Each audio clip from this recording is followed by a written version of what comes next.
මේ තියෙන්නේ ජ්‍යාමිතීය ප්‍රමේය අංක 3. සමාන්තර රේඛා දෙකක් තීරයක් රේඛාවකින් කැපුණම ඒ අවස්ථාවලදී හැදෙනවා අනුරූප කෝණ, ඒකාන්තර කෝණ හා මිත්‍ර කෝණ. ඉතින් මේ F අකුරේ හැඩයට F අකුරේ මුළු දෙකේ ඉන්න කෝණ තමයි අනුරූප කෝණ. මේ ප්‍රමේයෙන් කියන්නේ ඒව සමානයි කියලා.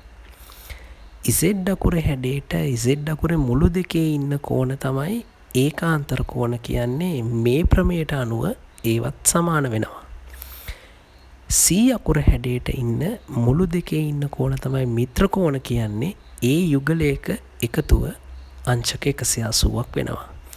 හැබැයි මේ අවස්ථාවන් සියල්ලම සත්‍ය වෙන්නේ මේ රේඛා දෙක සමාන්තර වෙලා තිබුණොත් විතරයි.